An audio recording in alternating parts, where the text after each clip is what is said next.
Recording in progress. All right, here we go. Oh boy, let's redo that. I'm going to ask everybody to go on mute. That's a good call. 2 weeks. 2 weeks. Yep. Oh, cool.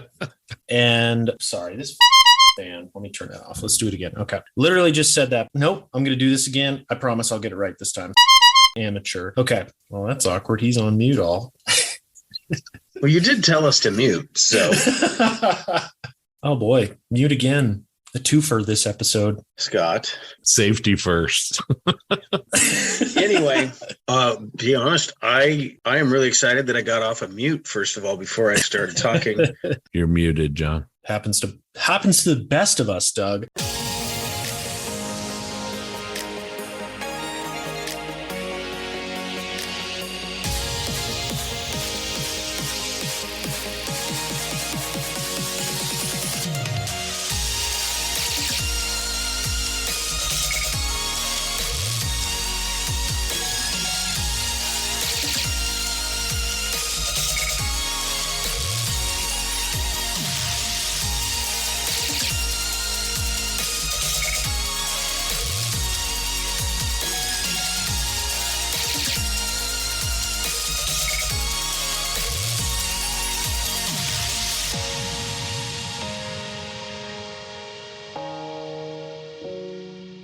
Welcome all to episode 74. It's JB here. So happy to come to you. We are 2 weeks away from the IPMS Nationals. We have a special guest today joining us and almost all the Plastic Posse crew. So I'm going to go around the room to let you know who's on the line and get to know more about each other. So with that, let's go over to Grant in California.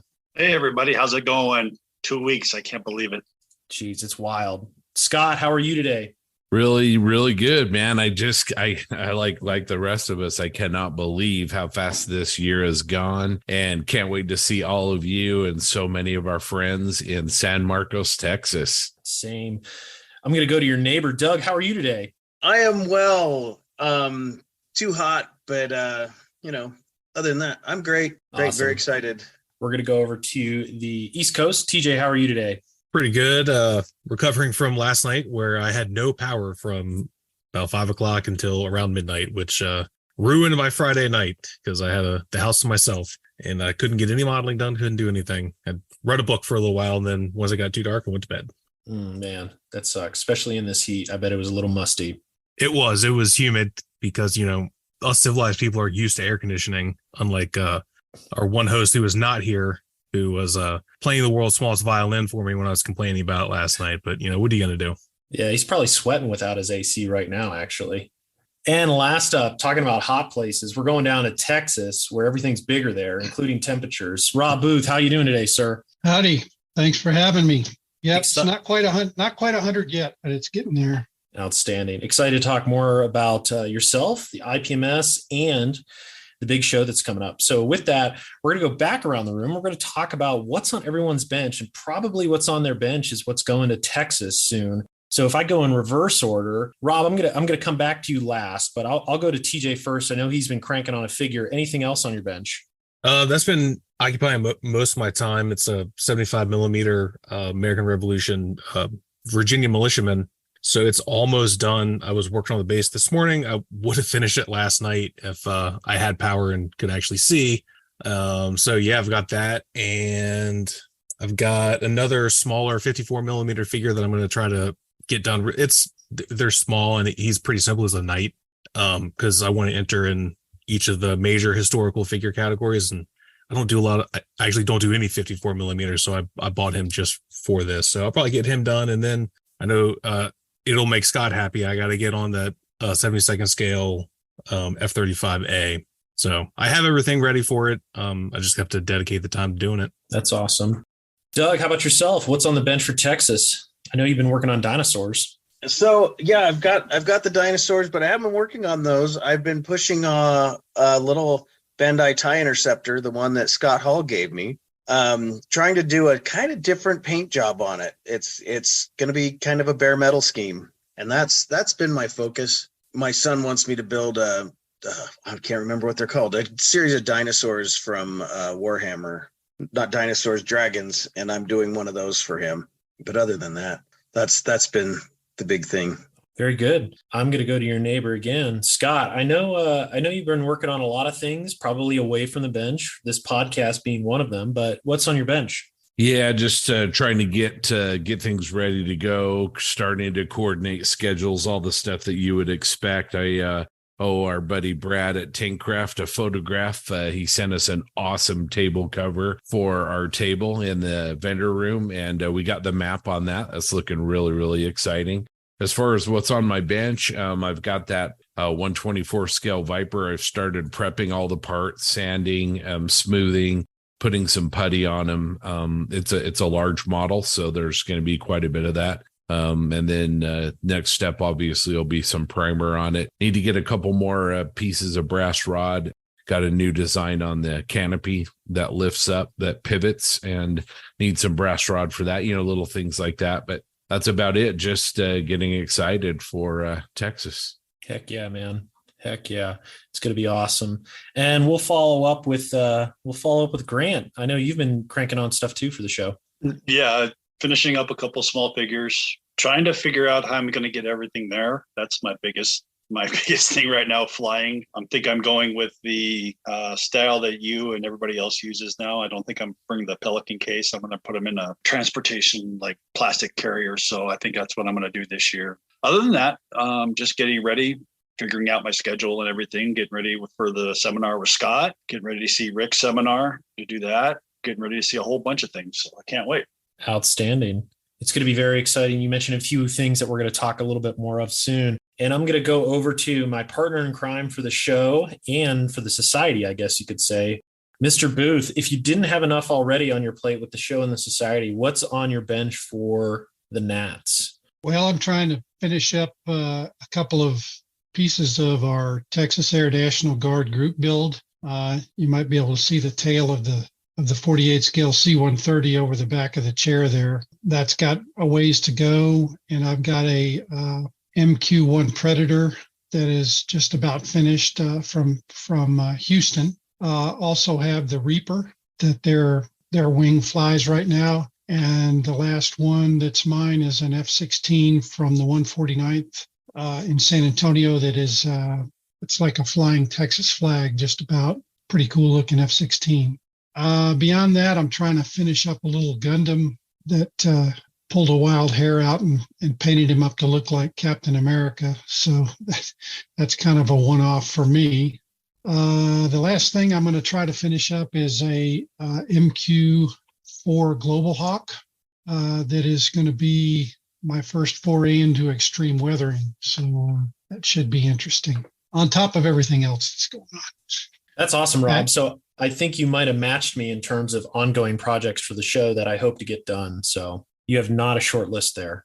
I will finish this off with what's on the bench. I have a few things, to say the least. Most of the projects are done, but looking at basing the blue Samoa, which will be there, Panzer Gray. Hashtag look out for it, Bruce. My Panzer Gray is blue.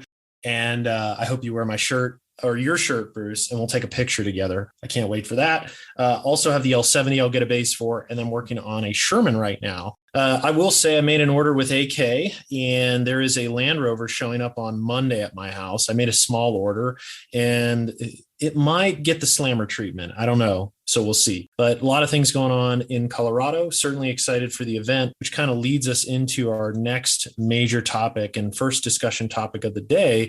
And that's going to be the IPMS Nationals. If all of you didn't know, if we haven't talked about it or the other podcasts haven't talked about it, we're gearing up for the IPMS National Convention in San Marcos, Texas. The theme is Come and Make It, and it's going to be an absolutely fantastic event.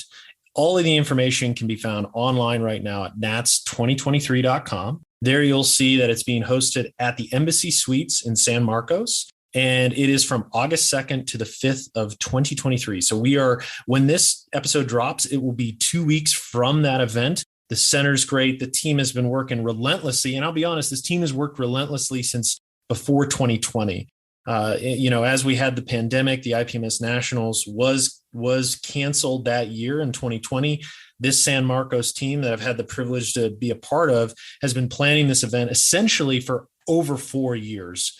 Quite frankly, 5 for some of the key members. Len Pilhofer is not with us today, the show chairman. has done an absolute fantastic job making sure that everything is lined up. So this convention is a success the second time round. So super excited to get into it. We're certainly going to talk about some of the big things. My co-hosts will jump in and talk about what they're excited about, but I figured I'd just give you some high level information first. So the vendor room is sold out, and we, the Plastic Posse, will have a table in the back of the Spring Lake. So what does that actually mean? So there are two big main vendor rooms at the venue. There's the veranda, or Veramendi, I should say, and then Spring Lake. So Veramendi is the big main one where you're going to find Edward, Tamiya, and all of the major brands there, UMM included. And then Spring Lake, where we are, we'll be next to our old faithful friend, Steve Munsell at Value Gear, and then also the folks at Panzer Concepts as well, BJ DeBecker and Scale Color. So it's going to be certainly a party corner. Very excited about that.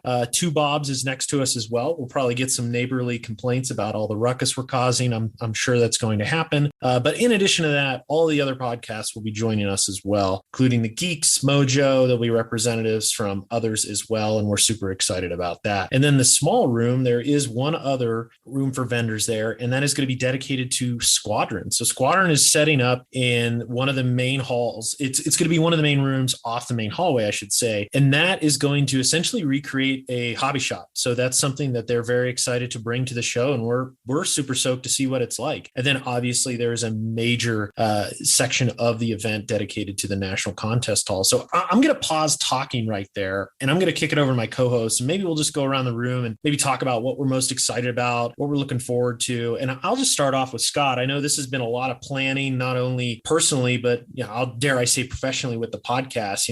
Tell me what it's been like, man, and what are you most looking forward to? I mean, the vendor room that you just talked about, vendor rooms, is going to be epic. I know because of the pandemic, the last couple of Nats haven't been what some Nats in the past have been. And, to me is going to have a massive presence there. AK is going to have a massive presence there. It's going to be great. I'm really looking forward to it. And as you mentioned, you and Rob and Len and the team have done an unbelievable job getting this thing going.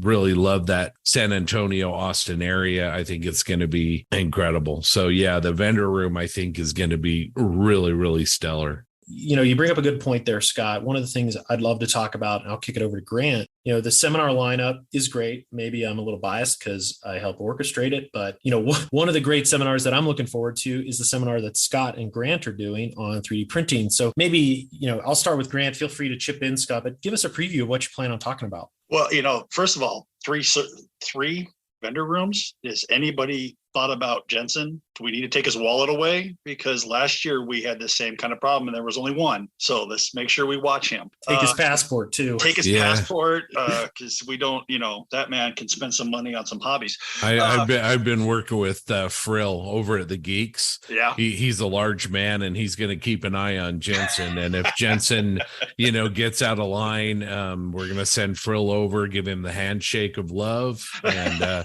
remind him, about the debacle of shipping. So yeah, TJ's got to remind him on the drive down, and Zach and the rest of the guys.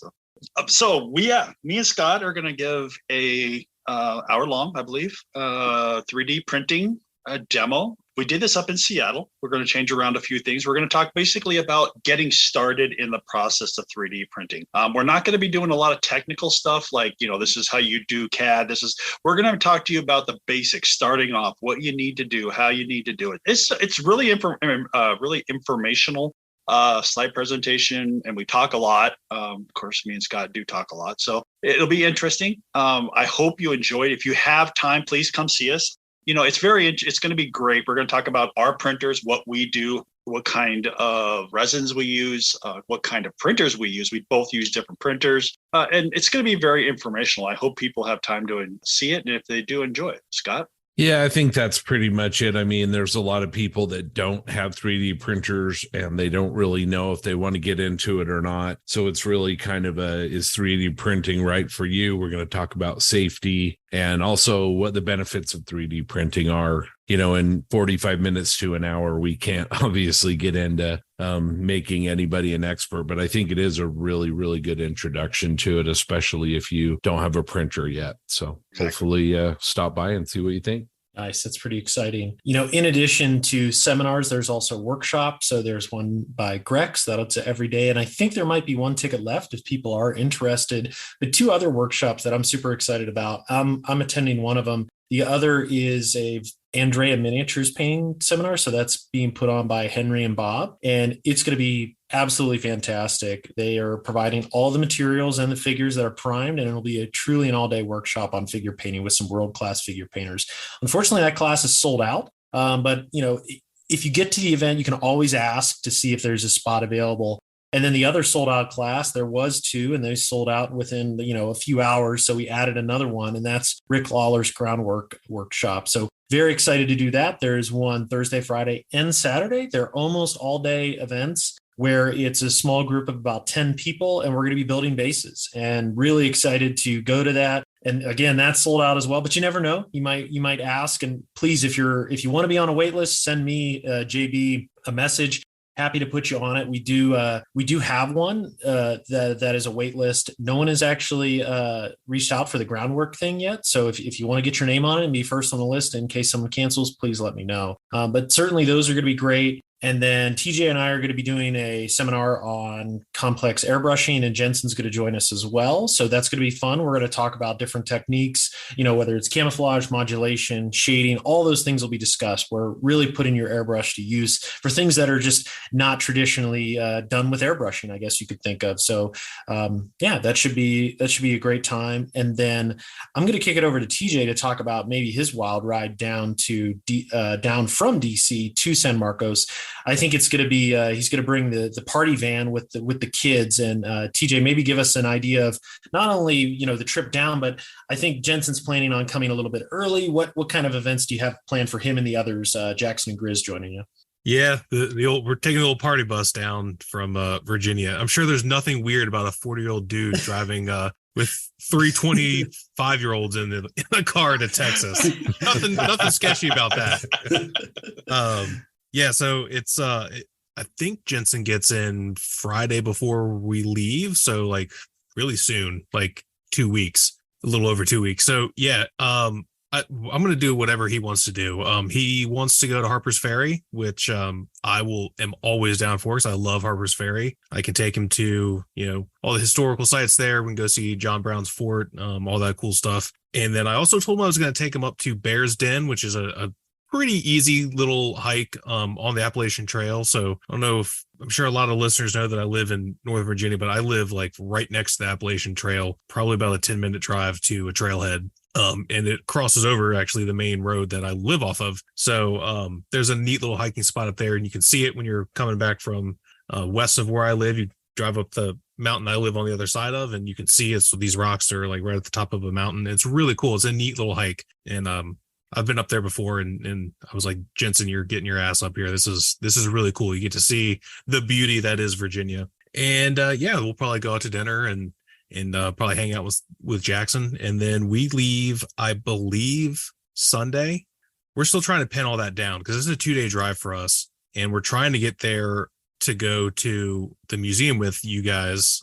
That's the goal. I don't know if that's going to shake out. I'm going to try. I have that whole week off, so I'm pretty flexible when we actually leave. It's just trying to plan out the 22-hour drive that I have to make, which is it's far. I haven't driven that far since I moved back to Virginia from Las Vegas. So yeah, it'll be cool. I don't mind driving, and I know Jensen's excited for a real American road trip. And unfortunately, I wish I could take him to a little bit more exciting places, because we're going to spend most of our time in Tennessee, which is a beautiful state. But I've driven across the country, both north and south, and not to take anything away from the states we're going to drive through, but there are some really beautiful areas in this country that unfortunately we will not be driving through, but he'll get a good taste of it, I think. I think we need to make sure that our British friend gets over to see the Alamo in San Antonio. Sure, probably Rob will agree with us there, but maybe get him exposed to some Texas culture. Yeah. Oh, and then I forgot to mention that we will be picking up Grizz on the way down. And funnily enough, he's actually on the way to my house right now. He is driving up to hang out this weekend. I have an AMPS meeting later today with my AMPS chapter. So then we're going to go out to happy hour. Grizz will be drinking his Coke, I'm sure, while the rest of us enjoy some adult beverages. I think we're probably going to go out to dinner and then take the party back to my house because, as I mentioned earlier, I have the house to myself this weekend. So it's a little bit of a bachelor pad, me and the four cats. Awesome. That sounds exciting. So Jensen's going to buckle up, have a wild road trip. He's going to stop at all the convenience stores and buy all the Fanta. So if you're on the way, if you're on the route that TJ and team are taking, and if you get to a 7-Eleven and you see a Fanta, please buy it because if you don't, Jensen will. That guy likes it via IV some days. So we'll stop by a Costco in Texas and get him a big pack. With the IPMS Nationals, it's a pretty special event. And what I love to see is not only, there's time at the show, but outside of the show as well. And that's, what TJ discussed there. I'm sure there are other small parties that are making the road trip. Dave, Mike, Evan are doing the same from Kentucky down to Texas. Evan flying in from Ottawa. I know some of the geeks are driving down. So if you have a story like that, please share it with us. We'd love to know what your pre-Nats party is going to be, maybe post-Nats. And then at the event as well, we're going to have some small things going on with the Plastic Posse. Scott, I don't know if you can talk about a few of those things and let our listeners know maybe where they can find us, what we'll be doing at the booth, and then, throughout the show and maybe some night activities as well. Yeah, absolutely. Well, I mean, TJ mentioned the museum. Wednesday's actually the day that we're going to do that. So if anyone wants to join us there, don't know an exact time, but we're just sort of all going to kind of try and converge before the heat and the excitement of the convention gets going. And then if you're a member of our Patreon, keep an eye on our Patreon page. One of our deputy marshals has put together a barbecue on Thursday night for Posse Patreons. That's going to be really, really cool. And so you can go over to patreon.com/Plastic Posse Podcast and check out the details on that. I think right now we've got about 40 slots, and I think we're about halfway full. That's going to be crazy. But reportedly, guys in Texas know how to make some good barbecue. So we're all really looking forward to that. Rob, give us some insight here as the resident Texan here. Well, I've been working with Brandon Jacobs on trying to come up with a list of things to put on the website, the show website, of some things for folks to do when they get here or on their way or way home. You mentioned the Alamo. You gotta go see the Alamo. It's a rite of passage, particularly for folks from Texas. The other family-friendly things in the area are Six Flags, which is our theme for the convention. SeaWorld is down in San Antonio. That's another good family-friendly thing to do. Kind of a sleeper, if you're a naval guy, is the Lexington Museum down in Corpus Christi. That is an excellent naval museum. They've got several aircraft on the deck. One of the unknown gems that's there is there's a huge model collection below the first deck that Randy Barnes from Rockport put together over several years. There's probably, 200, maybe 250 excellent models down there in that collection that represent most modern military subjects. Of course, you got to go tubing in the rivers here in Central Texas to cool off. There's several places to do that. Schlitterbahn in New Braunfels is another water park that's a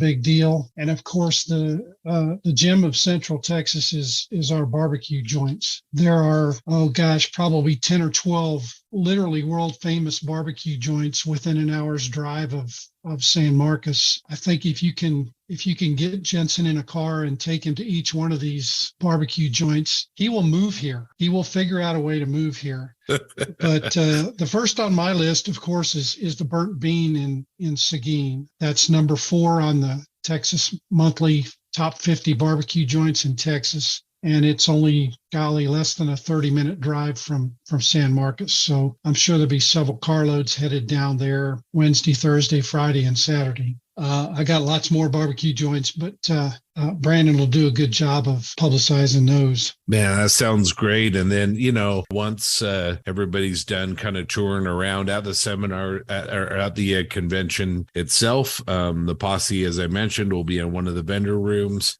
So we'll be there hanging out, having some fun. And we'll probably, if you find us, we'll have some things going on as well, things that aren't firmed up, but it's going to be a blast. I think Andy's going to be there from Andy's Hobby Headquarters. I think based on what I saw in the seminar, MIG is going to be there, which is really, really cool. It's just going to be a blast. There's going to be like, based on the itinerary that I've seen, there's going to be too much to do and not enough time to do it. 5, 4, 3, 2, 1. The Plastic Posse podcast is sponsored by Tankcraft, makers of the highest quality cutting mats for your workbench. Tankcraft cutting mats are heavy-duty, self-healing, come in 2 awesome sizes, and have World War II tanks and aircraft blueprint-style drawings on them. Spread out your next build on an olive green M4 Sherman or a Dunkelgelb King Tiger. They've got aircraft too. Check out all the designs and range of unique modelling tools at tankcraft.com. That's TANKRAFT.com. And remember, Plastic Posse podcast listeners can use the code POSSE15 to get 15% off your first order. You mentioned itinerary, Scott. Maybe I'll just go over some high-level details for the schedule for those interested. So the show is from Wednesday to Saturday. And on Wednesday, everything opens at 10 a.m. So it'll go from 10 to 5. That'll be your convention registration, contest registration, and then the raffle kicks off at 11 as well, selling tickets. Now, on Wednesday, it's important to know that the vendor room doesn't open until 1 o'clock. So we got to give time for those vendors to set up and open, but it is open till 7 p.m. So while the other areas close at 5, that will be open till 7. And what's interesting too, I should note, is that the contest room is open till 9. So let me go on to the next days because they're pretty straightforward. Every other day they open at 9 a.m. So your Thursday, Friday, Saturday. But again, I think what's interesting, and this is something maybe we can do, Scott, I think one night we have a informal posse get together in the contest room. So if you are coming to the show, you listen to the posse, join us in one of the contest rooms one night. They're open till 9 a.m. So we can come back after dinner. And then I would love to see what work you've put on the table. And what we could do is just go around and appreciate everybody's work that they've brought. And I think it's a lot easier in the evening as opposed during the day. I mean, the vendor room's open, you have seminars, workshops, a lot of distractions, a lot of friends there, and you don't want to spend the time, elbow to elbow with people in the contest room. So I think if we do something late at night, that'll be an opportunity to have a little bit more space, a little bit more casual atmosphere, not too stressed out with everybody around. And we can just have some genuine talks about what people have brought and what they, where they entered it, how they built it, how they painted it, and just have a good time looking at each other's work. So that's something we'll explore more. Scott, I don't know what your thoughts on that. Yeah, no, that's a fantastic idea. And, I think we've talked in the past, but one of the things I love doing at these nationals the most is grabbing a buddy or grabbing another modeler and kind of walking the room and, talking about what inspires each of you and why. In Omaha, walking around with Aaron Cook last year and, walking around with Mike from Plastic Model Mojo in Vegas and looking at things, it's great. Remember, the posse will have a whole bunch of swag there. We'll have stickers and different posse items. We're going to have some Tankcraft items on the table as well, some Tankcraft swag. So look forward to that. We'll have some of our coins, so if you've got any posse, shirts or gear, make sure and wear that and come meet us and we'll give away a few coins and do that. So it's going to be a blast. But yeah, keep an eye on our Facebook page for details or just come find us. I mean, we'll be around. 100%. It's going to be a great time. Before we go off this topic, I do want to cover just a few more things.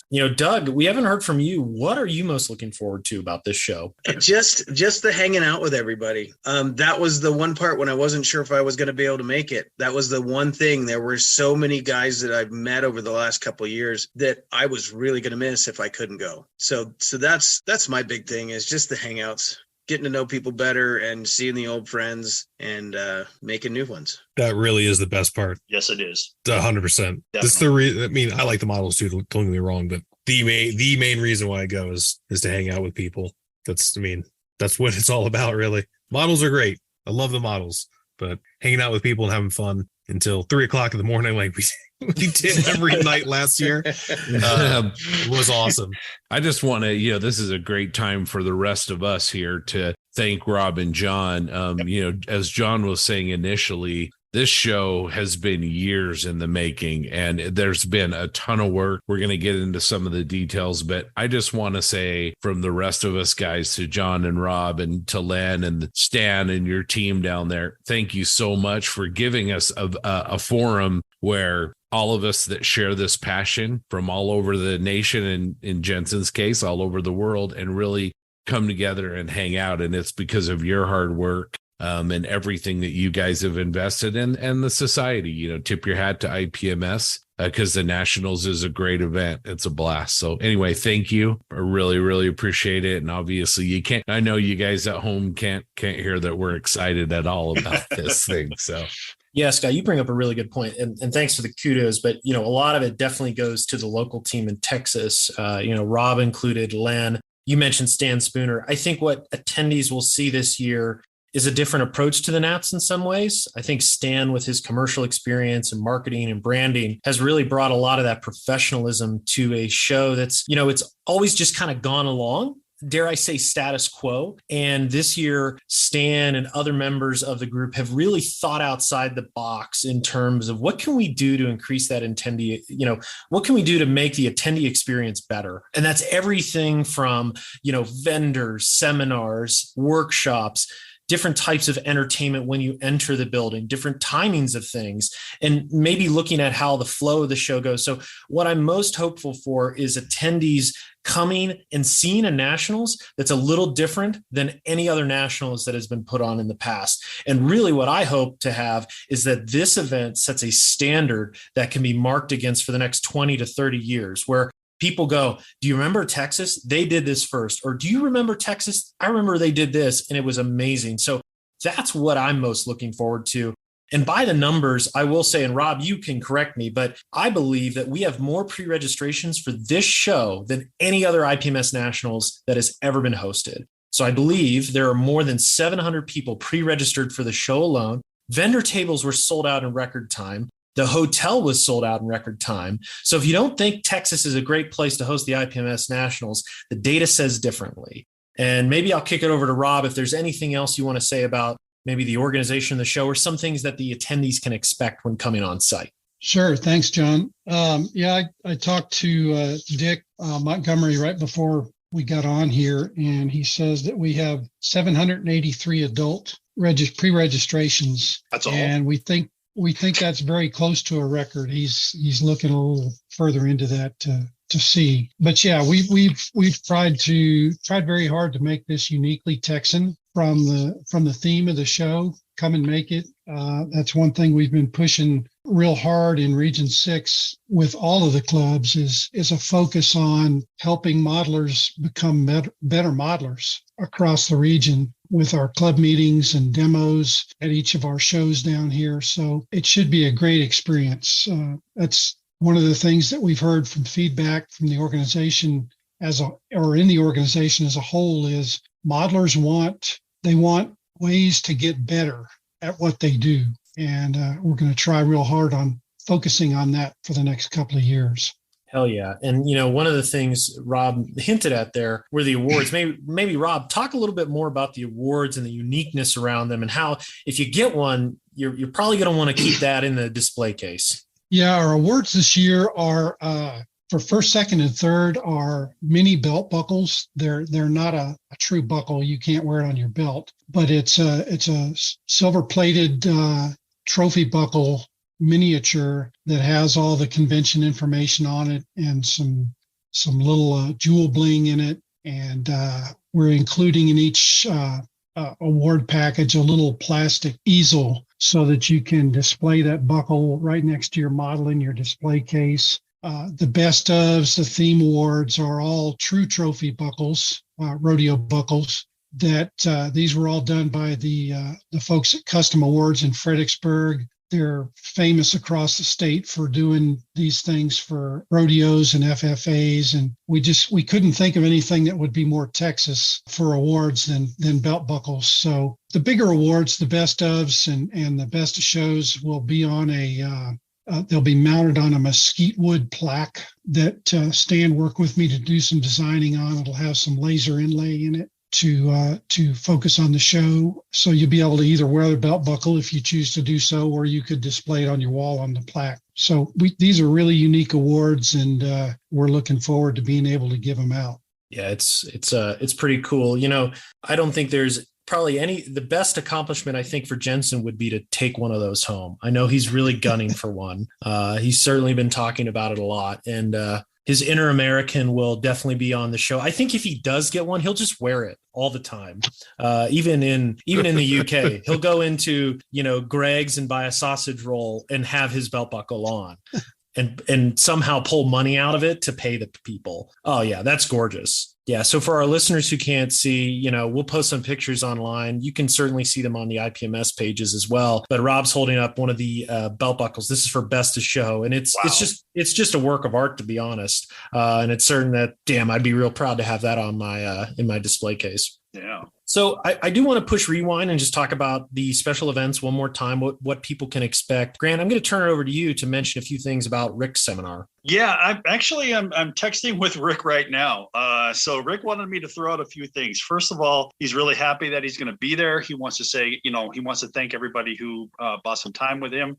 He also encourages people to bring some personal tools. Where we're talking about is knives, saws, stuff like that. Now, let's be smart about this. Make sure you put this in your checked baggage. Don't try and bring knives, saws, and stuff like that in your carry-ons. All right. And miscellaneous stuff like that. He also wants to talk about, if you have a figure or a small vehicle and you want to integrate it into the scene you're working on, because he's working on scenes, go ahead, bring it. That would be great. He thinks that's a great idea. He will be bringing all sorts of terrain effects, airbrush and a compressor, some foam blocks. He's also bringing the famous blue bowl of good stuff and etc.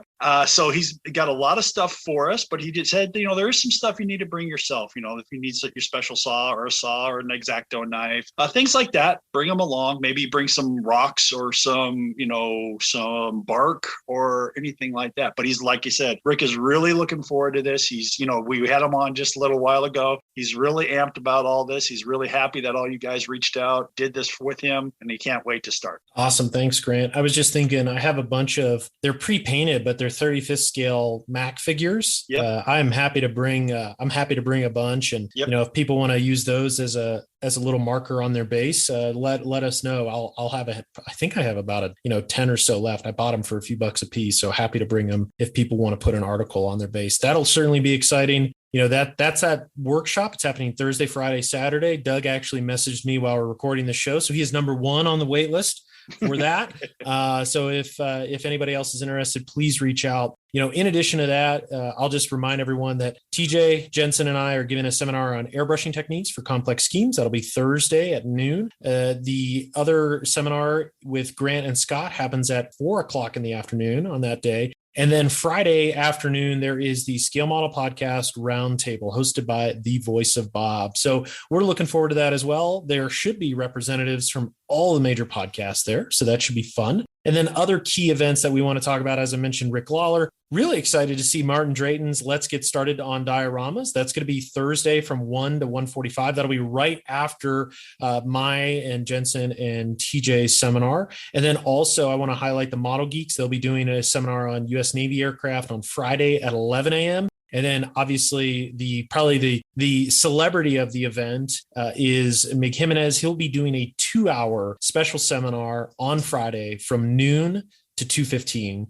So these are all off the main hallway. You will not be able to miss them. We'll have signage up pointing you the direction of all of the seminars. For those interested, these are free for convention registrants, and you can walk in, first come, first serve, and it's going to be great. The seminar schedule is packed from sunup to sundown on Thursday, Friday, and Saturday. In addition to that, there are some business meetings. If you want to know a little bit more about IPMS in general, there are business meetings that you can attend on Saturday. If you want to tell IPMS what they're doing great or what they can improve on, I highly encourage you to come to the eBoard meeting on Saturday morning. So on Saturday morning, there is a IPMS business meeting. It is open to everyone. It is going to be at 9 a.m. And I would encourage everyone to go who is interested in IPMS. If you want to talk about how you love being a freeloader, please show up at 9 a.m., share your comments, share your sentiments, and most of all, share your feedback. We as an organization understand that it needs to evolve, and we are looking for not only suggestions, but help as well. So if you're interested in becoming a part of the organization to chip in and work on a passion project that you think would be beneficial to the organization and the membership, we highly encourage you to stop by, connect with the eBoard. We all would love to meet you. And we're just excited to see see all of the members there, to be honest, and please pack it. So with that, I think that kind of rounds out at a very high level what the IPMS Nationals is, what we're most excited about, what everybody's been talking about for the last 6 months, even though we're scrambling like crazy to get work done that we've known about for 6 months. There will be paint drying. If you walk by a model and you smell enamel paint, that's probably mine. It's still off gassing. So before we end, Rob brought up a really great point. We have some awesome tours going on for the event. Rob, tell us what we can expect. Got 2 tours on Thursday. We still have slots available for the tour to Fredericksburg, Texas, home of the National Museum of the Pacific War, otherwise known as the Nimitz Museum. One of the best museums in the country, particularly for that level, small town. Just everything about the Pacific War. Got a submarine buried in the front yard that comes in and out of the ground. That's pretty cool. Several aircraft inside and just tons and tons of artifacts. The other tour that we have, which is sold out, is Lewis Air Legends in San Antonio. We're going to have a tour bus go to the airport, north side of San Antonio, and we'll actually be able to go in the private hangar for Rod Lewis with his Lewis Air Legends Warbirds. Be about probably 30 there. There are some new ones that I'm not at liberty to talk about just yet, but we're hopeful that they're there. If you've ever wanted to see Glacier Girl, the P-38 that they got out of the ice up in Greenland, there's a great story behind that. Anyway, there may be some tickets for that have come available. So check with the registration folks on Wednesday when you get there. And that'll be Friday morning at 8 o'clock. The Nimitz Museum tour is on Thursday morning. Man, those tours sound great, Rob. And the other thing maybe I wanted to give you a chance to highlight is the decal sheet that you're going to be doing as part of this convention. Can you talk about any of the details of that? Sure. We worked with Two Bob's Decals for the sheet this year. They worked with us on our dry fire in 2020. Some of you may have seen that sheet is still available. Anyway, we tried to make the sheet applicable across the modeling classes to be able to have a little something for everybody. Obviously, the aircraft, we've got a Carswell Air Force Base, our Joint Reserve Base, F-18A Plus, that has some Texas markings on that. It's really pretty cool looking stars across the back and Texas flag on the speed brake. We also have an F-105 that was based at Carswell that got zapped when it went on a European TDY. So it'll have a German cross on it and some other things from when it got zapped over there. We have, for our car subject, we have a Shelby Cobra 427 in 24th scale. It's black and it's got Terlingua Racing Team markings for it. If you're not familiar with that, go to the website and check that out. It's pretty cool. The subject itself belonged to Bill Neal, who was the founder of the Terlingua Racing Team. And there's a neat story about that and his friendship with Carroll Shelby. The armor subject this year is an M113, and it crosses 2 check marks off the list in that it represents the NASA rescue vehicles that are down at the Cape. And you could model any of the 4 of those mission patches, and there's an option to do it in either white or that horrible yellow-green color that they paint some of that stuff in. And for the ships, of course, the USS Texas is a natural subject, and we've got options to be able to do that in probably 4 or 5 different marking schemes through its life. And then for the science fiction guys, we came up with a fictional Star Wars TIE Fighter Interceptor, I guess, the ones with the pointed wings on it. And the idea is to paint that with a kind of a pseudo Texas flag on the wings. And we came up with a hybrid squadron patch to put on the fuselage of that thing that looks like a cross between the 181st TIE Fighter Squadron from Star Wars, and we grafted that into the 181st Fighter Group patch from the Texas Air Guard from years ago. So we're pretty excited about it. It's a very unique sheet. There's only 100 of them, or 1,000 of them that have been printed. So you have to register for the convention, and it will be in your goodie bag. They won't be sold after the fact. There's some licensing agreements we have with the Terlingua folks. So you got to come and get it. Man, that's fantastic. What a great range of subjects. And you don't like the color that NASA put on those M113s, huh? The glow in the dark. Oh, that green, I'm not sure how you'd mix that.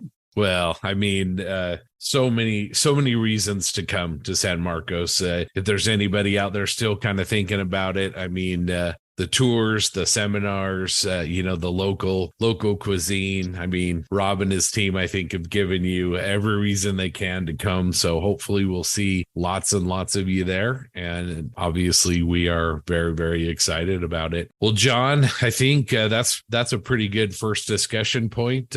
Maybe kick things over to Grant and talk about some highlights from the Facebook group page. All right, it's time to go look at the Facebook page and what we think and what we liked a lot about it this time. All right, I'm going to start off with Scott since he's already here. Let's go with you. Yeah, I want to talk about a model by a gentleman that I met at MMSI last year. He's an unbelievable modeler, does a lot of different genres. Gary Baker, San Diego area. He is working on a Wingnut Wings SE5A. And he's not just working on the aircraft, he's working on kind of a little vignette diorama for it. He's got a Copper State Models bicycle. He's got several figures, and oh man, it's beautiful. He's working on the aircraft itself. He's taking each subassembly and kind of weathering it separately. The fabric finish on the wings is beautiful. The figures look stunning. It's really worth checking out. So Gary, great job. Everybody, if you get a chance, look at Gary Baker's Wingnut Wings SE5A. Yeah, I saw some of his figures down in San Diego. We were talking. He's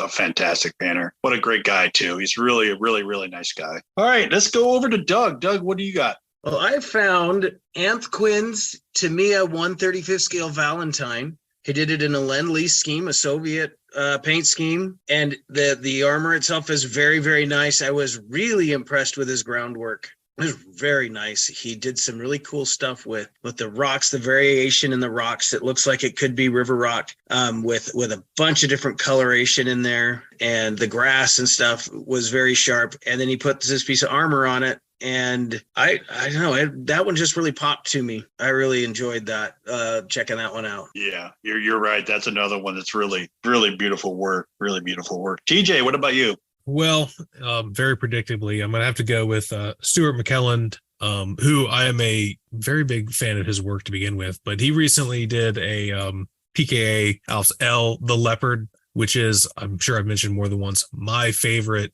Machining Krieger suit. Not just my favorite PKA suit, it is my favorite suit. I don't know what it is about that thing, but I just love the way it looks. And he did one mimicking the box art. So he hand brushed the... why is my brain not working? The lacquer paints. There you go. Yeah, looks awesome. It turned out so good. And I've told him more than once that I was like, man, this is amazing. This is one of my favorite models that I've seen. I don't do the hand brush thing. It's just not my thing, but I appreciate when it's done really well. And he did it really, really well. Yeah, it reminds me a lot of Link work too. I mean, with that hand brush painting, the lacquers, he does such great work. Let's go to Rob. What do you got, Rob? Well, I found a Machi 202 Fold-Gore from Valhalla scale models, the 32nd scale Pacific Coast Models kit in the tan with the smoke rings on it, and just beautiful work. Beautiful work. I have that kit in my stash, and as I said, I'm waiting for my skills to catch up to it, so I can do. I like that geometric scheme, but this is beautiful. This is really well executed. The exhaust staining, just done just right. Yeah, as I mentioned before, Rob and I share an eye for the MAK 202. It's a beautiful job, and he's just really nailing it. So yeah, Rob, great choice. That's a beautiful build.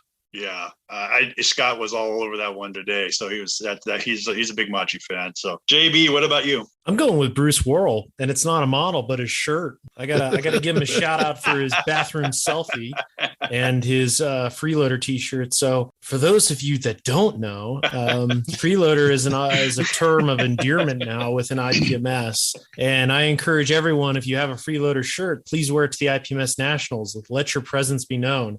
And Sir Bruce himself himself has one. Looking forward to seeing him. He'll be a fixture at our booth, and just wanted to give him a shout out for that. And yeah, it's just good. It's just, you got to own it now. And I think that's what IPMS's path forward is to own it, laugh at it, and move on, and hopefully garner some support with it. There you go. It's a great bathroom selfie too, and mine, I'm going to go with Alex Clark. Alex Clark's a good friend of the show. He is, of course, 1/72nd scale scratch building a 170 millimeter gun for the Koksin, North Korean self-propelled artillery gun, which was built a T-55 or a T-62 chassis, just depends on what year it was made. Alex Clark is a fantastic 1/72nd scale modeler. Actually, me and Scott talked to him. I think JB was there also. And he actually told us that he actually loses parts when he makes them in his fingernails. So that is small. So that is very, very small. But if you have a chance, go check it out. He's got the breech done. He has the barrel done as of last night, I believe. So he is 100% scratch built that. It is fantastic. And his work again is just been great. All right. I'm going to pass it over to the upcoming shows, and JB, it looks like you got this one. Did you skip Rob? Did you talk about? Wow. Okay. I'm too busy texting Len. Sorry. That's okay. Don't worry. Trying to answer emails for the show live. Wow. That's awkward. Okay. Yeah, of course. See, the work never stops for this show, even during recordings, trying to coordinate a moving pod. So thank you so much. Thanks so much, Grant. If shows weren't enough, let's talk about more of them. So first on the list, we don't need to belabor it. It's the IPMS Nats. It's in 2 weeks. Once this episode drops, we'll see you there. In addition to that, we have a laundry list, and we're super thankful that our fans, listeners, and everyone else has reached out and told us about shows that are happening in their area. And the first one is the Northeast Mecha Modeling Expo that will be held at the Mecha Warehouse in Concord, New Hampshire, August 13th. Saturday, August 19th, you can go to the Best of the West Model Show, hosted by IPMS Las Vegas, and it'll be at the Orleans Hotel and Casino in Las Vegas, Nevada. We went last year. We'll be there again. Really great show, really great team, led by Joe Porcher and the folks from IPMS Las Vegas. After that is the Tank Farm Show in Nokesville, Virginia. So that is Jackson Stanton's home. That is August 26th and 7th. And TJ will be there as well, I believe. So there's going to be a significant posse presence there, and I think Novamps will have a little display, if I'm not mistaken, as well. TJ's giving me a head nod, so that should be sweet. In addition to that, Ventura County IPMS and IPMS 101 Wonders present the first annual WonderCon. That's pretty sweet in Oxnard, California at the Murphy Auto Museum, September 9th. So please, if you're in SoCal, check it out. I know, Grant, you'll be there, right? Oh, definitely. Outstanding. So the Boise show is going to be on September 9th. There is Brian Geiger. He is modeler63 at yahoo.com if you want to reserve a table or sponsor category. But all those details can be on ipmsboise.org, fallshow.html. In addition to that, we're coming back to the middle of the United States to the Central Arkansas Scale Modelers 22nd annual show, September 29th and 30th at the Jacksonville Community Center, just a few miles outside of Little Rock. This is going to be a great event. They got some stars there: Jim Rice, Rusty Nail, and Ken Childress, all the folks that we've talked about here on the Plastic Posse before, and they post a lot on the Plastic Posse group. In addition to that, there's Orange Con in Buena Park, California, October 1st. I think Grant will be there with bells on. Definitely. And we also have PatCon Sunday, October 1st in Hudson Elks Lodge in Hudson, Massachusetts. PAXCon, aka Geek Fest, is the Hollywood Volunteer Fire Department in Hollywood, Maryland on October 7th. That should be pretty sweet. Go support that show, everyone. The Model Geeks are a great friend of ours, and their club is hosting, I believe it's their first show. So super excited to see how that goes. In addition to that, we have the Vancouver Fall Show at the Bonser Recreational Complex in Burnaby, British Columbia on the 7th. We also have on the 7th Reno IPMS High Roller Show in the Reno, Nevada area. There's also CapCon in Ottawa, October 14th. The deets are on IPMSOttawa.com. Scale Model Challenge in Eindhoven, the 14th and the 15th. TJ and I, Jackson and Jensen will be there with bells on, shaking everyone's hands. There's also MMSI that's happening the week later. I know Grant and Scott will be there. That'll be at the Marriott in Schlumberg, Illinois. That's going to be a great event. MMSI pulls the best in the United States and throughout the world. So please, if you are in that area of the Great Lakes, hop on over to that show. You do not want to miss it. And then we'll finish off with 2 shows in November. We have Bay Colony Modelers Club and BayCon 2023 in November 5th in Franklin, Massachusetts. And then lastly, we have Scale Model World Telford in Shropshire, United Kingdom. So that is going to be fun. That's the 11th and 12th. And with that, that wraps the shows and I'm out of breath and need a drink.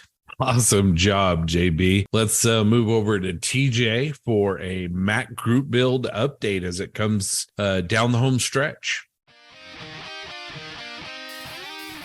The Triple P MAK Group Build is sponsored by Bases by Bill. Bases by Bill specialize in making beautiful crafted wooden custom display solutions for your scale models, built by modelers for modelers. These premium quality display cases and innovative base designs are available for just about any size of model. These custom sized display bases range from 4 to 30 inches, providing the perfect foundation for dioramas or vignettes. As a reminder, if you don't see what you need, ask. Chances are they can customize the perfect solution for you. Check out Bases by Bill and see the new custom display products for busts and figures. Use the code POSSE, P-O-S-S-E, at checkout to apply a 15% listener discount to your order. Bases by Bill for all your model display needs. Yes, it does. I'll keep this relatively brief. So got a tip of the hat to Bruce Worrell again. He finished his I think it's a Grusserhund. He did like a crazy World War I-ish German camo scheme. It's pretty cool. He is, as far as I know, still working on the base, but the model itself is done. And of course, our buddy Jonathan Anderson, scale model doc, he is working on a Mark 44 that he is cranking through like at record speed. I feel like it was in primer yesterday, and now he's putting decals on it as we speak because he could not find where the decal call-outs are. They are on the color card, but she had backwards stuck to his wall looking at it. So he found them. So good for him. Yeah. And then Mike McNairmont, I probably butchered your last name. He can't make it to the show, unfortunately, but he did post a pretty cool little vignette diorama type thing he did with a PKA suit. It was really cool. And Jeremy Moore has started on his Mark 44, and he messaged me last night. He cannot make it to the show, unfortunately. His plans fell through, so he's going to try to get his Mark 44 in my hands before I leave Virginia, because we do not live too far away. So probably if he mails it, it'll be here in 2 days. I think he lives, I don't know, a couple hundred miles away, if that, from me. So hopefully he can get that done. He told me last night that he thinks he can, as long as he can get to me the weekend before the show, before I hit the road, and then I will put it on the table. All right. Thanks, TJ. Well, let's kick things over to Doug. Doug, what's our feedback looking like? Well, somehow it's not as massive as the last show feedback. That was unbelievable. We've got a couple I'm going to share. I'm going to start with Michael, aka Forrest Go 73. He says, "Dear Posse, just wanted to drop a quick note to thank you for shouting out on my Levnos build on the last episode. That made my day. Also, that build is in support of the Cerulean Project 2023, which is an online community scale model group build, proceeds of which go towards mental health charities. I would love it if you could help raise more awareness for this cause on the pod, as I feel you guys have from the start been a positive advocate around the mental health awareness with regards to the hobby. Maybe some of the Posse community would be interested in taking part this year. More info at theceruleanproject.com. That's Cerulean spelled with a C, https:// theceruleanproject.com. I will be taking part in that. I've already signed up, so I've been getting the emails, and thank you for writing in about that, because I have failed to mention it multiple times. It's always in the top of my head, and I just always forget. So yes, we will touch on that probably more some next episode. Yeah, that's a great idea. I'd like to, I'll get a hold of that. TJ, if you can give me that address or send me a note with that, that'd be great. I want to join it also. Thanks for that feedback, Michael. We always appreciate it when you write in, and appreciate you highlighting that initiative as well. Okay, let's go. We got a long one here from Warren Dickinson. He said, "Gentlemen, I enjoyed the latest episode greatly, as I always do. While most folks report they listen at the workbench, as I sometimes do, I most often listen during my commute to and from work. And as a result, by the time I get home and de-stress, I cannot always remember just who said what. Okay, Jensen is easy, I admit that. During the episode, one of your numbers said that he didn't get it when it comes to folks who model in just one scale. If he doesn't get it, should he perhaps ask around and find out why they do so? I find this attitude so at odds with your motto of there being no wrong way to enjoy the hobby. Yes, I'm one of those single scalers for the most part. So through the 80s and into the 90s, I've had it in my head, I'll get back into model. We got our first PC in 94, and the first programs I bought were Dynamix's Aces Over the Pacific and Red Baron Flight Sims. Wow, I could finally fly these aircraft. And this resulted in my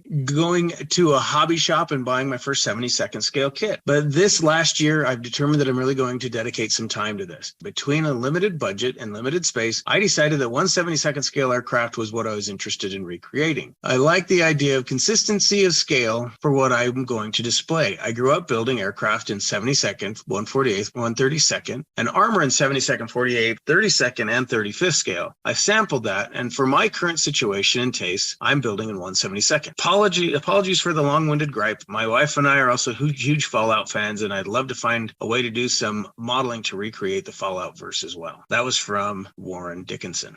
Well, thank you, Warren. Warren and I actually talked offline and reminded him that the posse's never going to tell you how to do the hobby. There is no wrong way to do the hobby. We have lots of friends that are constant scale modelers. You know, what we do is we just kind of give our opinions and kind of what works for us, but we never want to come across in any way as saying you can't do something or you shouldn't do something, because that's not who we are. I'm trying to remember what episode that was. If I recall correctly, I said that if you only do constant scale modeling, that you're missing out, not that you're doing it wrong. And I honestly think that, but if that's what you want to do, that's fine. I'm not going to tell you to stop. Just like I've mentioned a million times, I have my preferred scale too. I will do things outside of that, but I still prefer one scale over any other scale. 1/35th for armor, 1/48th for airplanes, 75 millimeter for figures. That's what I like. I do outside of that as well. So yeah, if I was the one that said it, or if someone thought that I said it, or I implied it, that is not at all what I meant. But I do believe that by limiting yourself, you do miss out on a lot of good stuff out there. That's not wrong. I would encourage everyone to not miss out on awesome stuff. But if you don't want to do it, don't do it. No, trust me, I'm the last person to tell anyone how to do anything. I hate telling people what to do, and I do it for a living. I still don't like to do it. So yeah, my apologies. Honestly, if that's what I said, or if that's how it came across, that is not at all what I believe. Or I hate to say, I must have misspoke, but I don't think I said anything along those lines. Maybe I said something that could be construed as that. And if I did, my apologies. That's not me. That's not us. I'm not trying to sound defensive, but I feel like I might have been the one, because I know I have strong feelings on that, and I've mentioned it multiple times. So yeah, my apologies. Please don't take it that way. I'm never going to tell anyone they're doing their hobby wrong, ever. Yeah, I also made comments about being scale agnostic, and same thing here. Anyway, thanks, Warren, and Doug, thanks for reading that. You know, most of the feedback that we get is usually pretty down the line, but if you guys hear something that we say that you don't like, or maybe want to discuss, we welcome that feedback. Really appreciate you taking the time, Warren, to share those thoughts with us. Hey, Warren, I also want to say one thing. If you like Fallout, Jensen did his MAK. One of his suits is a Fallout. So that's an option for you. The kits are pretty available, especially right now. So you might want to think about using one of the Machining Krieger kits for that. Are you guys, everybody listening, are you members of the Plastic Posse Facebook page? Because you should be if you're not. We actually have two pages. There's a Plastic Posse podcast where you're going to find news from us about the Plastic Posse, and then there is the Plastic Posse on Facebook. And that's where all of you can share your work and let everybody see what you're doing. As a matter of fact, right now you can go on there and see Patrick Van Gils, who presented his Tacom Blitz Panzer III. Really nice, really beautiful model. And then Bruce Izumi posted his Y-Wing, his Bandai Y-Wing. And if y'all know me, I love the Y-Wing, and he did an awesome job. So go check those out and share with us what you're doing at the Plastic Posse on Facebook. Remember that you can send your feedback and suggestions to us via email at plasticpossepodcast@gmail.com. Awesome. Well, thank you, Doug. I appreciate that, and appreciate everybody who takes the time to reach out to us. As I said last time,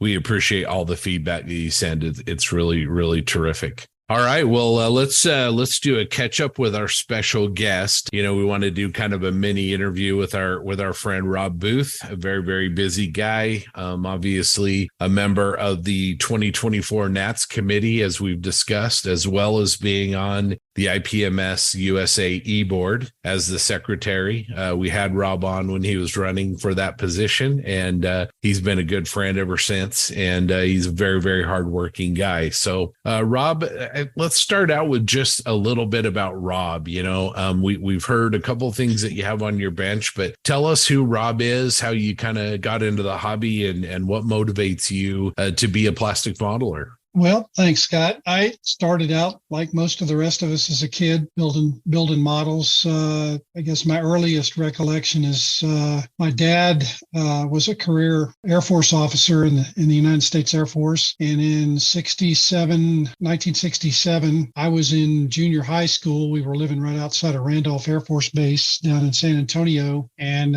he got sent to Vietnam and was sent as a Jolly Green Giant rescue pilot out of Da Nang. And in that year that he was gone, I was heavy into Boy Scouts at the time. And a couple of the scout leaders that we had got me into modeling. And I just dove into it with everything I had, going out to the BX at the base and buying everything I could get my hands on to fly around the neighborhood. And it, kept me connected to my dad, I guess, and kept it up for a few years after that. But then, of course, high school led to girls, cars, and rock and roll. So modeling went on to the backbench for a while until I got out of college and got my first real job and got married. And when I had my son, we were trying to figure out how to do some decorating in his room when he was a baby. So I got this idea that I would build some 72 scale aircraft and cobble together a mobile to put over his crib out of coat hanger and fishing line. And so that kind of got me back into the hobby. And I've been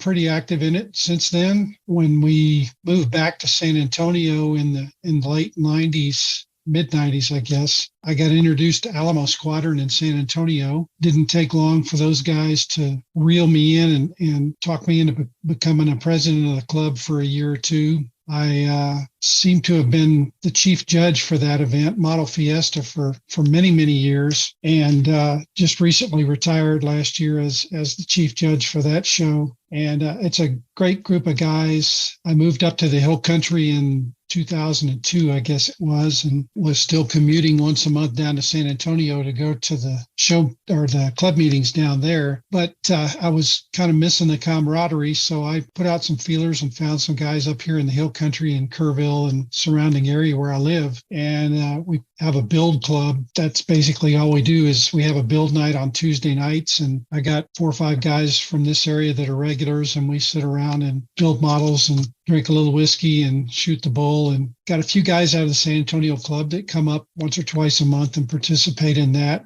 I got talked into running for the board for IPMS in this last round of elections. Really didn't think I had a chance, but I was trying to run with John, of course, and Len Pilhofer was on the ticket trying to be president. We had some very aggressive thoughts on what we wanted to try to do, a lot of it revolving around the convention. Fortunately, a lot of those ideas you'll see come through if you're coming to the Nats this year in San Marcos. We also put together, as part of the first term agenda, to do a revamp of the Constitution and bylaws. One of the mandates from Dave and the rest of the board was we wanted very much to make the board much more transparent to the membership. And so we put a lot of work into the revamping of the Constitution and bylaws to reflect that, and make the membership give the membership an opportunity to be heard much more than they have been in the past in the way the society runs and in the things that we do. So that took a year and a half to do, and of course that's out for a vote right now for the membership to vote on. And if you should have gotten an email from through the Wild Apricot system. And if you haven't, please let us know. You can reach me at IPMSSEC@IPMSUSA.org. If you haven't gotten that email, let me know, and I'll make sure you get the opportunity to vote. Of course, the elections for the eBoard are going on right now. Nobody's running unopposed, so that's a fairly easy thing to do. But just remember, we've got to have a 10% threshold of the membership to make these valid elections. Mike told me the other day we were doing pretty well on that, but just if you're an IPMS member, I encourage you, please vote, regardless of how you decide to vote. Just use that power to vote. and take care of that. I appreciate that, Rob. That's one of the things I received those emails, and I wanted to kind of remind everybody, one thing you kind of hear in local IPMS clubs is people say, well, I don't really have a voice, or what I think doesn't matter. But that's where the vote comes in. You like you said, you've got 2 active votes. It's super easy to vote. If you're a member, you're getting an email, and there's the election for the eBoard, and then there's also the Constitution and bylaws changes. And I just want to kind of editorialize here just for a second. Rob and John and the eBoard have really put a lot of work into the revisions of these of the Constitution and the bylaws. They're trying very, very hard to, bring the society up to date. Obviously, it's 2023. There's lots of technology. They've brought in a new software platform, and these guys are all volunteers, but they work very, very hard. So please take a little bit of time, look at those emails, cast your vote, let them know what you think. If you don't agree with it, that's okay too, but vote. And, recognize the work that they put in on your behalf to try and make the society better. Rob, I want to go back to when you were on the show last time and you were running for the position of secretary. One of the things that you and John and Len talked about was the convention, the annual convention. And we sort of seem to be in a pattern where each time a local chapter or group of chapters would do a bid for a nationals, they kind of had to reinvent the wheel. And I know that you put a lot of work into creating kind of some things to make that playbook more transitory from national to national to help make things easier and better. So maybe talk about that a little bit and your efforts to kind of make that better and improve it. Right. Well, a little bit on that to John, since he's more active in that as the second VP, but working closely with John and Len, as Len being the current convention chair, what we found when we tried to bid back in, I think it was at the Orlando Nats, the last one in Orlando. That was our first try to get the Nats to San Antonio and San Marcos. And we found it to be very difficult to get information on how to bid on the Nats. And if we were successful on how to run it, it was there, but it was you had to dig to find it and ask the right people. And so as we were going through the process over the next couple of years, we bid the first time, didn't get it. Then we bid again, and we got it for 2020. And of course, we all know what happened from there. So we've had, 5 or 6 years maybe now to be working with what goes into all of this. And between those of us on our convention team, we just said, there's got to be a better way to do this, and knowing the right people to ask questions of, and, how did you do this before, and what's the right way to do it? So we started digging into the documentation on that. And I know that Len and John both have done a tremendous job documenting the policies and procedures that go into this. And the end goal of this is to have all that information published on the website, so that if a group or chapter wishes to look into bidding on the Nats to host it in the future, we can point them to the right place on the website to get that information, and we certainly encourage them to do so. We've taken great pains to try to centralize a lot of the functions that go on with the Nats to make it a lot easier for people to, basically take a look at hosting and providing the local flavor and the local feel of their area to apply to what will hopefully become a consistent schedule and components of what goes into the nationals. Yeah, just echoing what Rob said, I think, the organization, there's a lot of work to do. And I'll be honest, I have not made as much progress as I thought I would make in the role for standardizing the IPMS National Convention. And this gets back to the organization not being afraid to ask for help. I think what's going to be great is by the time this episode drops, Scott Hackney, he was a former chairman of the Omaha show, has graciously volunteered to help out the National Convention Steering Committee to help standardize a lot of the practices based on his knowledge and other chairmen's as well. So I think there's a lot of work still to be done, We haven't made as much progress as we wanted. There were some, things with 2024, getting that venue set up. And then obviously 2025 came on and getting those bids together as well. So there's been a lot of work to do. There's still a lot of more work to do. And I guess the basic request is, if you are interested in any way, shape, or form on participating in understanding how the nationals are ran, maybe you have a good idea. Please feel free to either reach out to me, Rob, anyone else on the eBoard. It'll get back to me eventually. And then let's meet in Texas if you're there. I think one thing that you'll see from this organization, that being IPMS, is we are much more open than before. I think it's pretty evident that in order to accomplish a lot of these things, it can't be just the 6 or 7 members on the eBoard.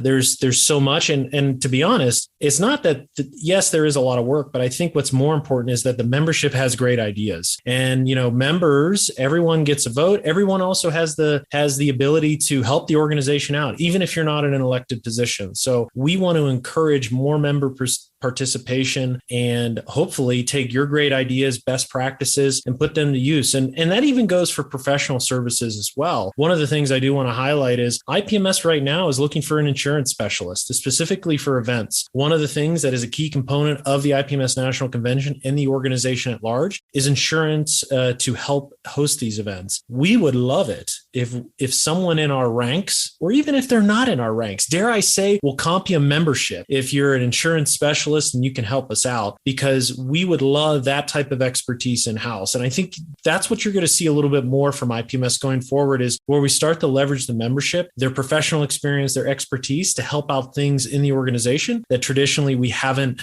that we just haven't looked at with that much scrutiny. And we realize whether it's money on the table, whether it's best practices, efficiency, all these things, there's a lot of room for improvement, and we want to make sure that everyone's voice is heard. And if you're willing to help out, we won't turn you away. Yeah, that's a great point, John. In addition to being able to email the members of the eBoard, there's meetings at nationals. We've already kind of talked about that, where business meetings where you can go, or you can engage with people in person at the nationals. So everybody does have a voice. So please, if you have some ideas or you think you might be able to add something, reach out to these guys. Like I said, these are volunteer positions. These guys work hard. I can tell you behind the scenes, these guys are every single week are investing their own time into making things better for all the members of the society. As we kind of wrap up and, talk about nationals in Texas and then leading to nationals next year in Madison, Wisconsin, Rob, maybe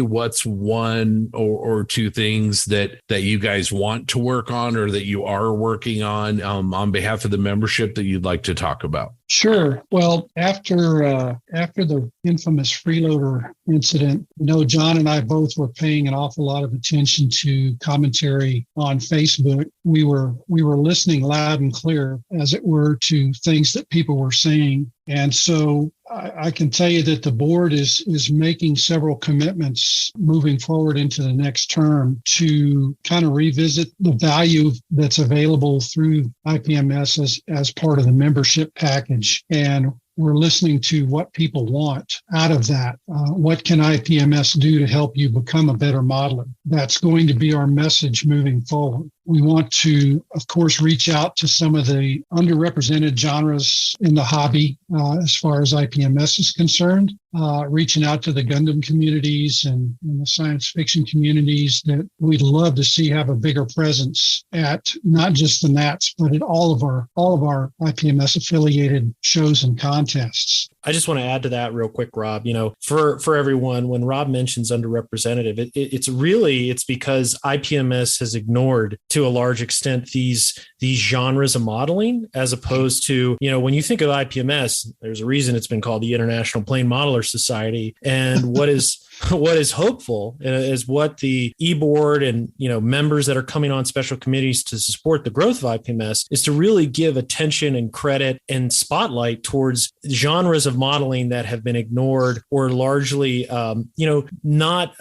just ignored from IPMS, making sure that the science fiction community, real space, even wargaming, like these communities all have a seat at the table and an equal place at the convention. And we want to make sure that, that's a key initiative of the organization. Yeah, I appreciate that, you guys. I mean, and I know you both. I know the work that you're putting in, and we joke around about the freeloaders, and to a certain degree, rightly so. But again, these gentlemen are working hard on moving forward and improving. And if you have feedback, please make sure that you send it in, and it'll be heard, it'll be listened to. And when they do make an effort to, like, say, revise the Constitution and bylaws, as an IPMS member, the thing that you can do, I think, to best support them is to make sure that you vote, make sure that you're, if you go to your local IPMS meeting. I went to IPMS Salt Lake this week and kind of raised my hand and reminded everybody to vote. If you can help out there, that's really, really great. Well, I mean, we've talked a lot about the upcoming nationals. We're all really, really stoked.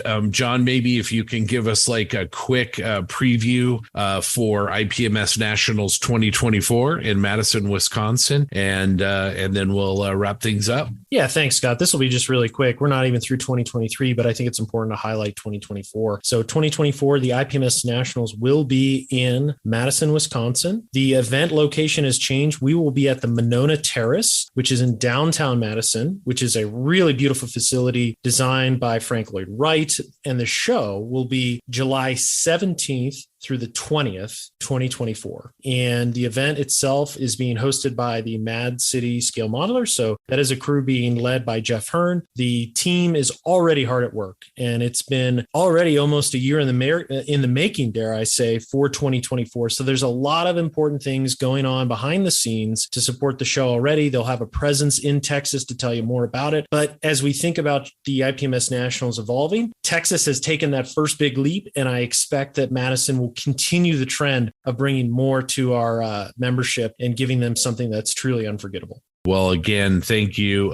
Thank you both for your work. Rob, thanks for sitting in with us today and kind of giving us a little bit of a peek behind the curtain into not only your own modeling, but your service to all of us on the IPMS eBoard. Thanks for having me, and look forward to seeing everybody in San Marcos in a couple of weeks. Absolutely. TJ, let's talk about some merch. If you would like to rep the posse, you can check out all of our awesome merch on our Triple P spring page. You can find coffee mugs, t-shirts, jumpers, and even some of our world famous Triple P lounge trousers. You can order all of our stylish Plastic Posse merch on the web at plastic-posse-podcast.creator-spring.com. Or, thanks to one of our listeners, loungetrousers.com. So you, JB, take us home, my man. And that's going to wrap up this episode 74 for the Plastic Posse. Your support, along with our great sponsors and Patreons, help bring the Triple P to you every 2 weeks. We really cannot do this without you. If you'd like to give us a suggestion, please send us your feedback at plasticpossepodcast.com. We read all of it. And if you haven't joined the Plastic Posse group page on Facebook, why not? Join us and post your work. Also, see you all in 2 weeks, where the posse will be joined by scale scriber John Chung as he sits down to talk about his shuttle, his background, and more of his special projects. And you're not going to want to miss it. And with that, I'll give you one big yeehaw, and we'll see you in Texas. Cheers, all.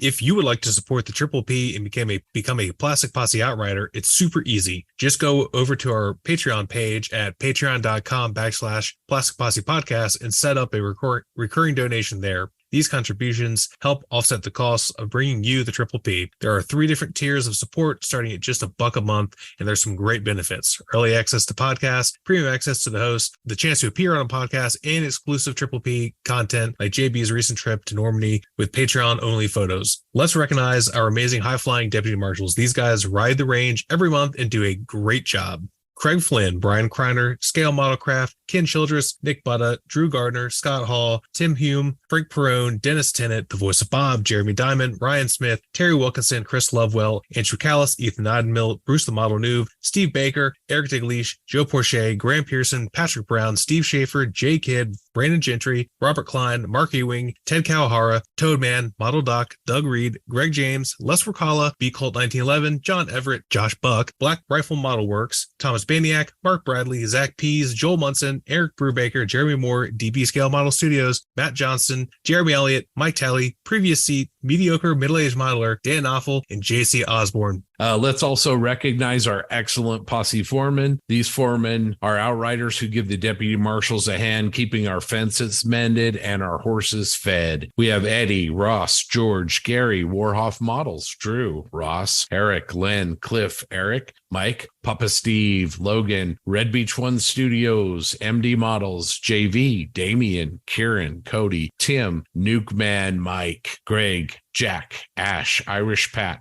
Paul. What's the deal with iBones Models? That's always the question. Mr. Grizz, Jackson, MAK Armor, Chris, Lee, and Jamie. And of course, our Posse Outriders. We appreciate all of you, including Gert Jan. Thanks for joining. Please consider posting a review of the Triple P on the podcast platform you use. Each 5-star review helps other modelers find the Plastic Posse.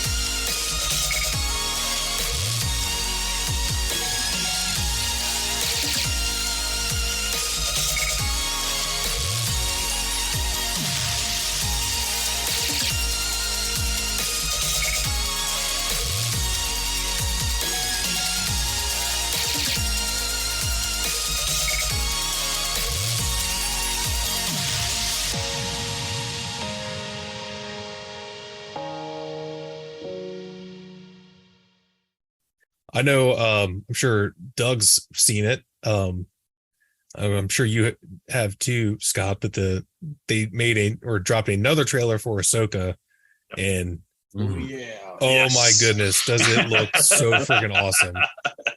It's crazy to me because like it's essentially Clone Wars and Star Wars Rebels, right? Two shows that I've never watched. Outside here and there, like I'm familiar with the stories, but like that's where all those characters come from, which I have no emotional investment in. But it's, for whatever reason, it looks like I'm all in, like 100%, even though they're characters that I don't necessarily care about. But my favorite thing from the trailer was they showed a freaking E-Wing for the first time ever. So in anything, in any kind of show, I don't think they've ever shown an E-Wing in anything outside of comic books. Nope. And I know I've talked about it before, but I used to play X-Wing Miniatures, which was a tabletop game. It's still around. I just don't play it anymore. And for a while, E-Wings were one of the better ships. And I flew an E-Wing as the list that I often played. I can't remember. It was because all the cards were pilots, like from the movies, but also from the comic books. So I can't remember the guy's name. But he was like a big, he was in like the Rogue Squadron books too. And he was in a bunch of the comic books. I threw the card away where I would tell you who it was, but yeah, I love the E-Wing. That's a really cool ship. And I don't know if you guys saw, but the droid in the back is based on the original Kenner R2D2 droid. Oh, cool. Like they made, because like the toy didn't really look like R2D2. It was like similar colors. How you can tell is that it has like a triangle piece like scalloped out of its dome, and that's where the lights are. And just cool little stuff like that. Like that's so awesome. To me, you can just tell the people that are making this like really, really like it, and I appreciate that. It's just really cool. Our buddy Josh Buck was talking about the trailer. We watched it, and he was mentioning that the voiceover talks about Admiral Thrawn, and then says, as the heir to the Empire, and Heir to the Empire was one of those Timothy Zahn books that are about all this subject. And so, yeah, like you said, these things are loaded with Easter eggs. They're loaded with little anagrams, little love notes to all these different pieces of source material. It's awesome. Yep. And yeah, it looks fantastic. I think Rosario Dawson has really brought Ahsoka to life. I mean, she was an interesting character in the animated series, but she's really, I think, even as good as all these other characters are, I think she really is outstanding in the way that she's made Ahsoka a living, breathing character, I like the part in the demo or the preview where they're showing she's standing next to Mark Hamill or Luke Skywalker. It says, "You're so much like your dad," and she just walks away, and I was just like, "Oh my god!" The goosebumps all over my arm. It was just nuts. What do you think, Doug? Well, I'm very, very pumped for the show. I was actually so Scott mentioned the Timothy Zahn books, which were excellent, and I was really hoping Disney would kind of take that track to get to where the sequels were instead of scrapping the whole thing. But I really like that they're going back and kind of reestablishing, even though with different characters, a lot of that old canon universe, including Grand Admiral Thrawn, who was just a butt kicking. He was the kind of character who's like a baddie that you kind of respected. And I mean, you didn't like him because he was a baddie, but I'm very, very excited to see what they do with him. I think it's very cool that they actually cast the actor the voice actor who did Grand Admiral Thrawn in Rebels to play the part. Yeah, that's awesome. So, I didn't know that. That's cool. Yeah. It's I was going to ask who is going to play him. It's a Danish guy. It's another Mikkelsen guy. It's not. Yeah. Okay. Not Mads. It's his brother. Oh, that's great. They did the voice for Rebels. So that's great. Is it Lars Mikkelsen? That sounds right. It's something. Yeah, he's Mads Mikkelsen. I'm butchering that. That's his younger brother. Oh wow, I believe. Yeah. That's yeah. Great. I wrapped that all together too. Yeah. I wasn't a big EU guy. I didn't. I read some of the comic books. I didn't really read any of the books. I played the video games, right? So that are all set in the expanded universe. And I followed a lot of it. So when they were like, "Oh, we're doing away with the EU," that didn't really bother me that much. But and I will say, to their credit, when they announced that, they didn't make it a secret that they would still pull from that, which I was okay with, because I do know that the EU generally is like, it was super convoluted. There was like a dozen authors that doing their own thing, and then the comic book people would do their own thing, and the video game makers would do their own thing, and all of it's supposed to be canon. So I understand why they're like, no, we're just not going to do any of this, because there's some really ridiculous stuff in the expanded universe, like just bonkers stuff, and there's also some really good stuff like Heir of the Empire, which is fantastic, and Rogue Squadron, also a awesome series. But yeah, I just looks like they're taking all the best parts and making hopefully something that's totally rad. Well, I mean, like you said though, the E-wing, I think I texted you, Scott, and I was like, "Oh my god, an E-wing!" So it's just so great to see that. Now we just need to get Bandai to make an E-wing. Oh god, they would sell out.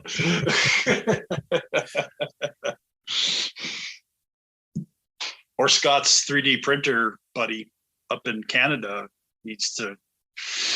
That'd be nice. I think there's an STL out there somewhere of an E-wing.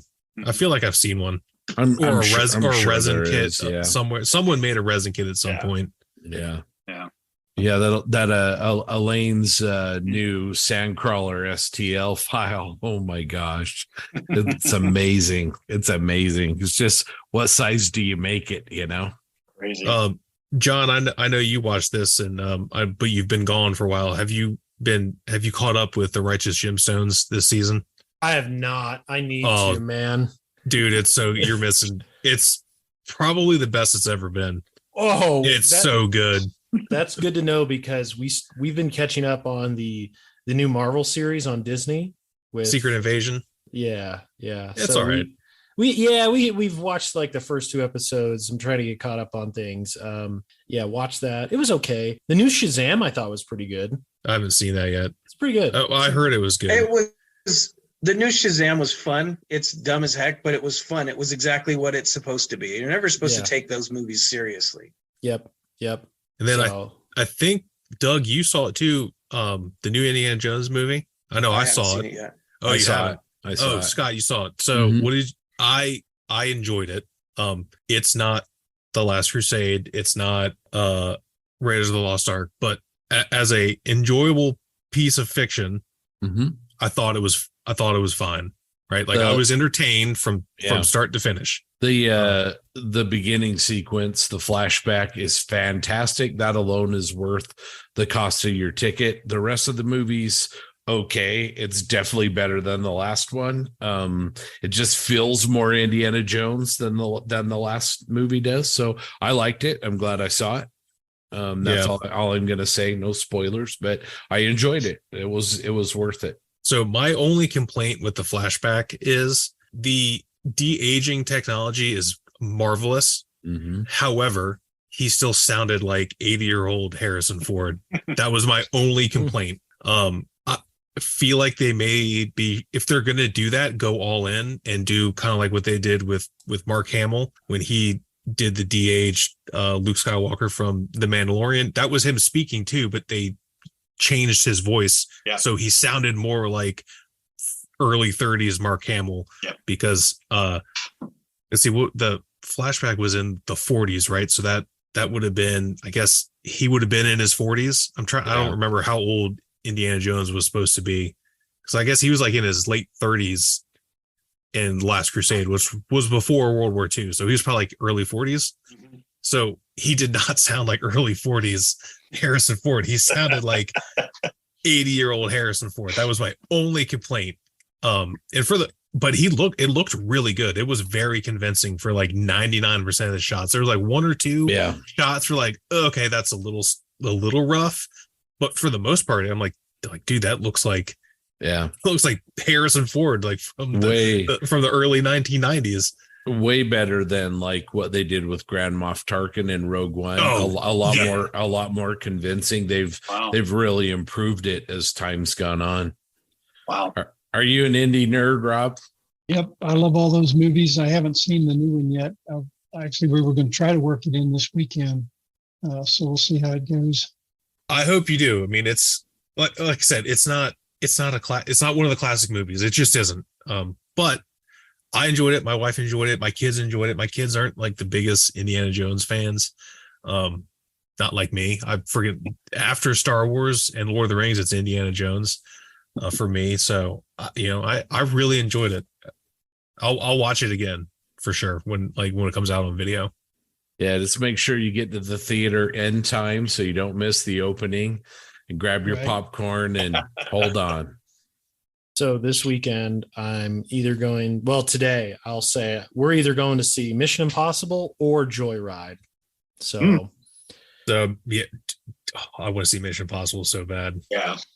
I mean, don't judge me, but I want to see Joyride as well. It looks hilarious. Yeah, it does.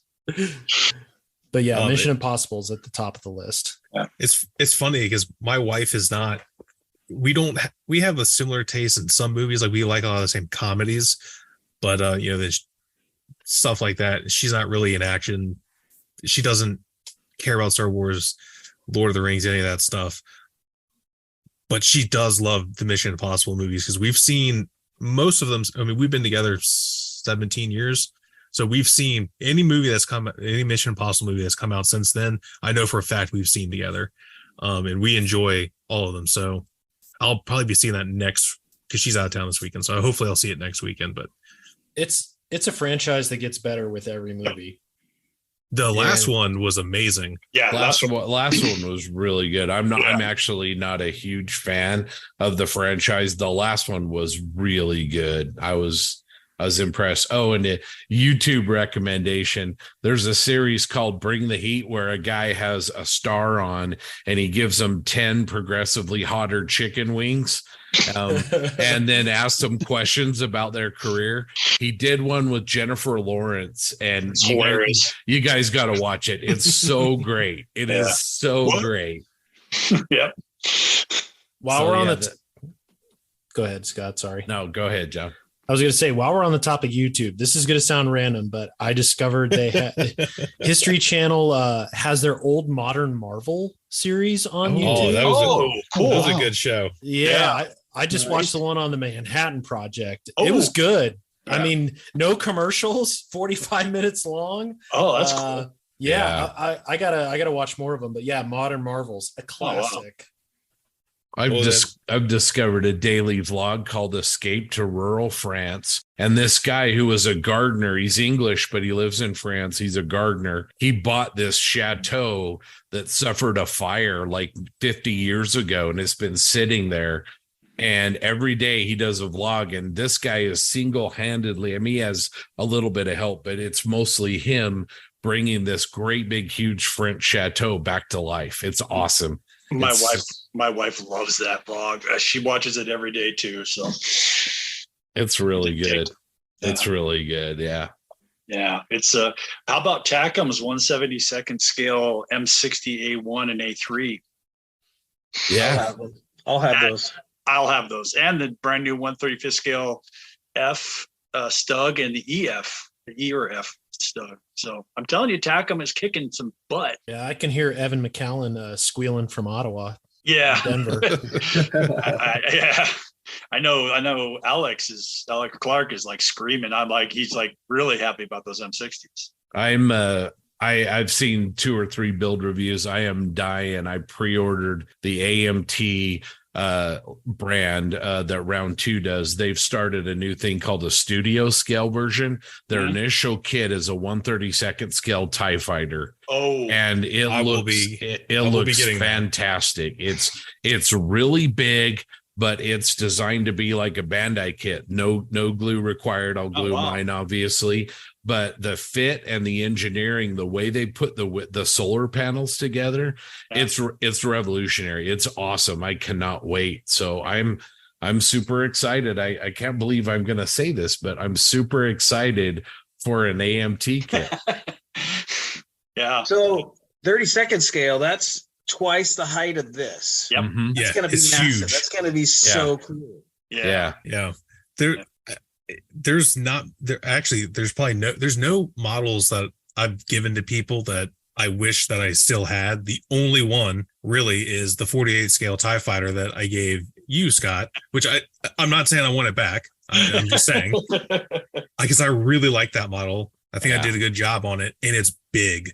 Yeah, because it's the only 48 scale TIE fighter they ever made. And if I could find another one for a reasonable price, I would get it. Because I'm a Rebel guy, like through and through. And I know you guys know that. I mean, I have a freaking Rebel Alliance tattoo and everything. That being said, I freaking love TIE fighters. They are so cool. They're one of my favorite Star Wars ships. And I think I mentioned it before, I've built a lot of the Bandai kits. I've given or sold most of them away. The only ones that I still have is I have like 3 TIE fighters in my display cabinet because they're great and I have more. And I look at them all the time because I want to build another one because I love TIE fighters. And I have like 3 or 4 of them. I want that thing. I was watching a video about it too, Scott. It looks so cool. It looks amazing. And go ahead. Well, I like texted Aaron Cook about it, and, or our one group chat. And I'm like, I can't wait for this 32nd scale or whatever it was. Is it 32nd scale? 32. Yeah. And he's like, what are you talking about? I was like, do you not know about this? And I had sent him, he's like, oh my God. I was like, I know, right? Like, it looks really good. Yeah. Speaking of TIE fighters, somebody on this call showed me a sneak peek of the decal sheet from Nats, and that Texas decal set for the TIE Interceptor. Mm-hmm. That alone is worth having that sheet for. It is so cool. It is so cool. That's based on an AMT Ertl kit, probably that big. Yeah, 72. Yeah. Yeah. Yeah, that was just a fluke that happened. But I love that logo that Felicia came up with. It's cool. Yeah. I like Doug. I'm really impressed with your all metal, the pictures you've shown, man. That thing is that cockpit area one where you on the side, man, I looked at that and I was like, that looks really, really good, dude. That's a cool look. Yeah. I love it. It's been fun to play around with, even though, I mean, I've covered it some more and taken some paint off. I'm just messing around with it, but it's actually turning out really nice, I think. Oh yeah, definitely. I think it's really good.